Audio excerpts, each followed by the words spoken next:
My name is Kathy Nunez. I was in the Marine Corps for just shy of 8 years, and I was a combat correspondent, eventually a mass communicator. They changed my MOS, but it was a good time.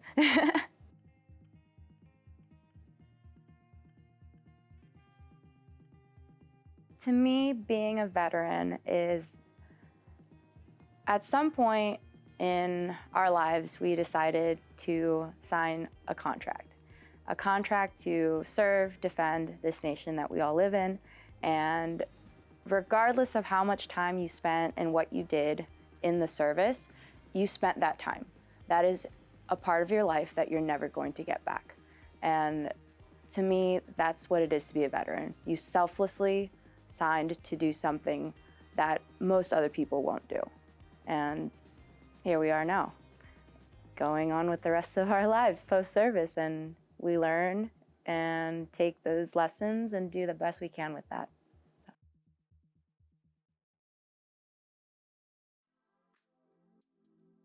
I never imagined becoming friends with the people that I'm currently friends with, and I totally commend that to just my time in the Marine Corps. I have made so many great friendships, so many people that I know, like that I can call and just they'll be there for me. They're family. They're my weird extended family, and it's just amazing to for me to know that I have people in California, Seattle, freaking New York, Virginia, DC. It doesn't matter. Like wherever I go, I have someone that I can go visit. I have someone that I can go reconnect with. And to me, that's awesome because I'm a very people person, and I just love rekindling friendships and picking up like it never was left anywhere. It's amazing to me. That to me is like a treasure that I hold true to my heart from my service, because that's what made my career. The people that I was with, the people that I was around, the people that I made those memories with, that is what I hold true to my heart. Out of my 8 years, I was afforded the opportunity to go to Okinawa, Japan for 2 years, which was amazing to me because it was the furthest away that I'd been from home, and that's exactly what I wanted out of the Marine Corps. And I don't know if it was the place, I don't know if it was the people that I was there with, but that place felt like home. It felt like, I don't know, this dream come true. I was living on an island, I was doing my job, I was leading Marines. This was my first time actually having a shop of Marines, my little ones that I could mold and do whatever I wanted to do with them. And I find myself thinking about Okinawa very, very often. I tell people I am going to come back there. Whether it be working with the military, whether it be on my own time, that's what I want to do. But I mean, my thing with Okinawa was just the fact that all of us little misfits of Marines, airmen, it didn't matter.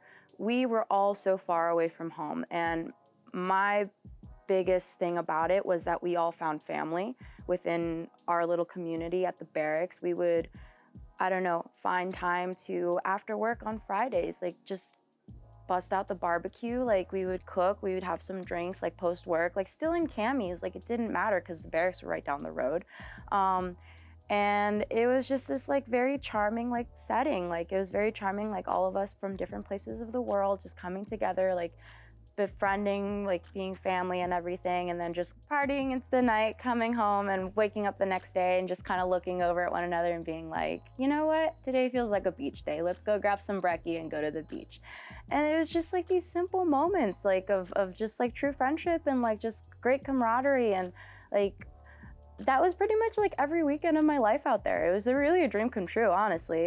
And it didn't matter, once someone left, there was always this feeling of sadness, of course, because we get used to people leaving and we get used to leaving our people. But the nice thing is, wherever you go next, you always find a new group of people, and you keep that connection with those people that you've encountered previously too. So it was just this endless thing of I guess new faces, same place, but all the same, just this very routine thing, and it still felt the same no matter who was around you. It was just this very, very pure thing. And that's, I guess, my favorite part, because no one was really tied down to, oh, I have to go home and see my family because it costs like $1,000 to go home to see your family. So it was like, we were all kind of stuck in the shit with each other, but it was a good time. Like, we were all happy and it was great. I was stationed at Fort Meade, Maryland. I was working in this building, Defense Media Activity, DMA, and it was just like this, like, it's this top building within my career field where like everyone wants to go work there because they have awesome tech and it's just great.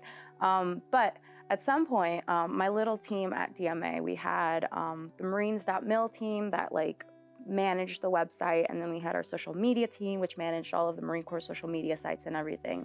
And I was on the Marines.mil site, but I was kind of starting to bleed into the social media stuff. And at some point, the commandant decided that he wanted his social media team at the Pentagon. And due to that reason, I found out that my newly found friends, because when I first joined, I was very introverted and I didn't want to talk to anybody. I showed up to my duty station and I was quiet as a mouse. Like, no one ever heard me. And at some point when I started building these relationships with these people, I realized, I was like, oh my God, they're taking my friends away. What? And so the morning that I found out, I just looked over at them and I was like, you guys are leaving me. And I ran to the bathroom crying, in tears. Like, I don't know if it was just hormonal or whatever that was going on with me that day, but I was in tears. And funny enough, Staff Sergeant Mark Fayloga at the time, he was my boss man, Baldy. And me and him had been working pretty closely the last few weeks before that. And I don't know what it was that he saw in me. I don't know what triggered him to ask the question, can we take Nunez? But he asked the question, can we take Nunez? And within the next couple of weeks, I found out that, guess what? Lance Corporal Nunez was going to the Pentagon too. And I was so stoked. And honestly, like, that point in my career, I don't know where I would be if Mark hadn't vouched for me, because I wasn't particularly happy where I was at. I wasn't particularly fulfilled with the work that I was doing at that point in my career. But I really have so much to thank, like, from Mark, because I was afforded the opportunity to go work at the big Pentagon. Everyone's like, you have secret squirrel stuff? And I'm like, no, I really don't. I just work on the social media team. What's up?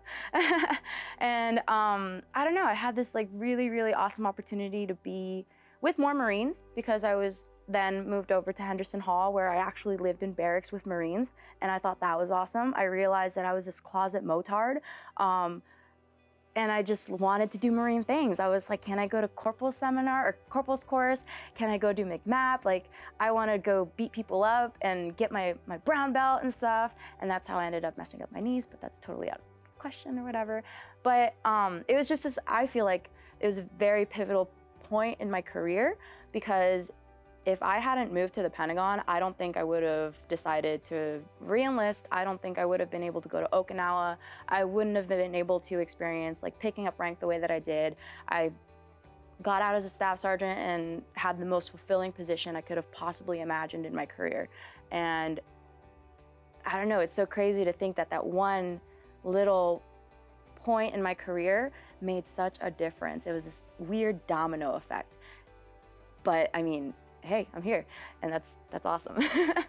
That was a very big fork in the road. Like, I don't know where I'd be in the world right now if it weren't for that. I really don't.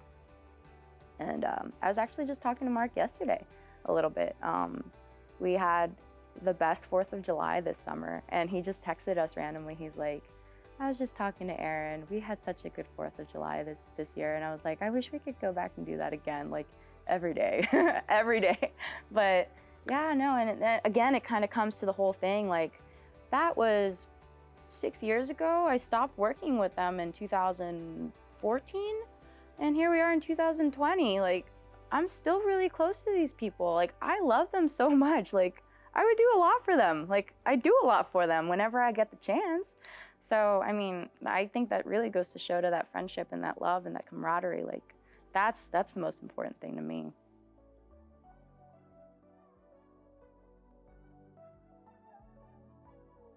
Funny enough, I was actually just kind of talking to someone yesterday about this. To me, it's always weird when people thank me for my service. Like, I never really know how to respond to that because I'm just like, I don't know, I was 18, like I didn't really know what I was getting into, but I learned a lot from it. Like, haha, it's great.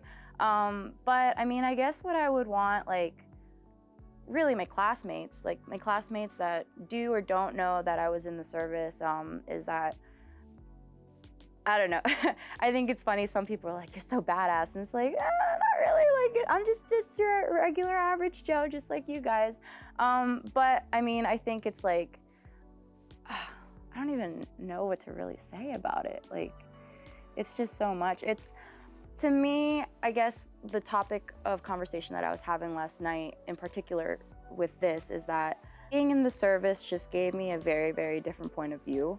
I think a point of view that everyone eventually gets to, but I got to it at a much younger age. I've experienced great things in the military. I've experienced not so great things in the military. You experience like backstabbing sometimes, sometimes within the workplace, sometimes like just being at the barracks, like people aren't the best of people, but then you realize that there are so many better people than there are crappy people. And I think those experiences are very parallel to what people experience in college too. Like, I want to compare being at the barracks like being at the dorms. And I want to compare being in these classroom settings as like being in like training. So we're not so different. We're not so different in that sense. It's just different paths. And I think that's very important to I guess, highlight, like just different paths, but we're all learning the same thing. And we'll all eventually get to that same point in life where we can really recollect and like really just talk about these same things. And I mean, here you are as a college student, you have a lot to teach me just as much as I have to teach you. And that was always something that I carried on through my career as well. Like, you have to be humble. You have to be humble with what you know, and you have to be willing to share. And to me, especially since I've had a handful of classmates already start calling me mom, to me, it's awesome. I'm just like, yeah, I'll be your mom. Whatever, I'll be your college mom. Sure. What do you need to know? What do you need to know, dear? You know? And I don't know. I think that's important part to highlight as far as like being a veteran. Like, we're not that different. Like, sure, we did something a little bit that's straight off the path, but we come right back to it, and we're all there. We're all there. So that's it.